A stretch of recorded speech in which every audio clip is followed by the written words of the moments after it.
Hello everyone. We had completed the chapter drainage in geography. Now we start the chapter number 3 in history. Nazim and the rise of Hitler. इसके बारे में आज हम जो है पढ़ेंगे। इससे पहले हम आज का टॉपिक हम कवर करेंगे birth of the Weimar Republic. Weimar Republic का जन्म कैसे हुआ। Germany fought the first world war 1914 to 1918। जो फर्स्ट वर्ल्ड वार था हमारा प्रथम विश्व युद्ध 1914 से 1918 तक चला। इसमें जर्मनी जो है ऑस्ट्रेलियन के साथ मिलकर किनके विरुद्ध लड़ रहा था। इंग्लैंड, फ्रांस एंड रशिया तीनों मिल गए, इसलिए इनको अलाइज कहा जाता है। इनके खिलाफ युद्ध लड़ रहे थे। Germany initially made gain by occupy France and Belgium. Germany को थोड़ा बहुत सा फायदा हुआ था क्योंकि उसने फ्रांस और बेल्जियम पर कब्जा किया था। However, the Allies won defeating Germany and Central Power in 1918। Allies जो है उसके बावजूद भी अलाइज जो है यानी कि फ्रांस, इंग्लैंड और रशिया जो है वो ये जीत गए। उन्होंने जर्मनी को हरा दिया और सेंट्रल पावर इन 1918 और 1918 में उनके पास सेंट्रल पावर आ गई। The defeat of the imperial Germany and the abdications of the empire gave an opportunity to parliamentary party to recast Germany polity।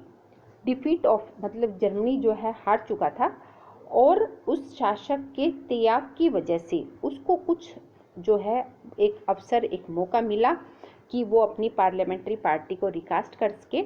A national assembly met at Weimar, और एक national assembly कहाँ हुई, Weimar में हुई, और establish a democratic constitution with A federal structure, और एक democratic जो है संविधान, लोकतांत्रिक संविधान को एस्टैब्लिश किया गया किसके साथ, फेडरल स्ट्रक्चर के साथ। The republic however was not received well by its own people largely because of the terms it was forced to accept after Germany defeat and the end of the first world war many. कि republic तो हो गया, जो Weimar republic था was not received, उसमें जो है proper रूप से जो लार्जली पीपल था उन्होंने उसको जो है प्रॉपरली जो है नहीं किया था। बिकॉज ऑफ क्यों नहीं, क्योंकि वो अभी उनको फोर्स किया जा रहा था कि जो है after Germany defeat at the end of first world वार के बाद जो है प्रथम विश्व युद्ध के बाद जर्मनी जो है हार चुका है। Germany held the new Weimar republic, Germany ने एक नया वेमार रिपब्लिक बनाया। Responsible for not only the defeat in the war but the disgrace at Versailles, कि ये इसके लिए केवल इसी बात के लिए युद्ध की में हार गया, केवल यही बात रिस्पॉन्सिबल नहीं थी, परंतु वो वेयरसाई से अपमानित भी हुआ था। डिस्ग्रेस माने क्या होगा, अपमानित हुआ। सेकंड हमारा टॉपिक है the effect of the war. ये देखिए, ये तो आ गया बर्थ ऑफ वेमार रिपब्लिक का बर्थ कैसे हुआ। अब बात आती है इफेक्ट ऑफ द वार, जो युद्ध हुआ उसका क्या प्रभाव हुआ। The war had devastating impact on entire continent both psychological and financially. जो ये युद्ध हुआ था इसने बहुत विनाशकारी रूप धारण कर लिया था और इससे दोनों जो एंटायर कॉन्टिनेंट थे सब पर प्रभाव पड़ा था, और प्रभाव भी कैसा, साइकोलॉजिकल और फाइनेंशियली। साइकोलॉजिकल मानसिक रूप से भी और आर्थिक रूप से भी इस पर बहुत अधिक जो है प्रभाव हुआ। फ्रॉम बीइंग ए क्रेटर, एक लेनदार, Europe become a debtor, Europe क्या हो गया, एक बहुत बड़ा कर्जदार हो गया।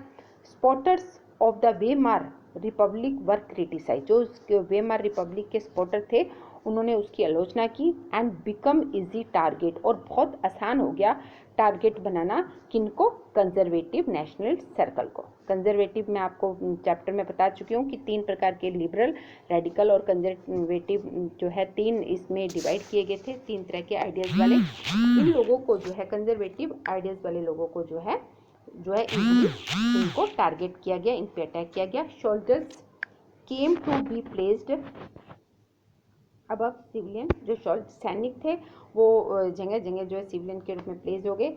अग्रेसिव वार जो ये बहुत ज़्यादा उत्तेजनाशील जो ये युद्ध था, प्रोपेगेंडा था, नेशनल ऑनर बिकम इम्पॉर्टेंट। तो इसमें राष्ट्र का सम्मान बहुत ज़्यादा जरूरी है। The fragile democracy could not survive and led to instability in Europe.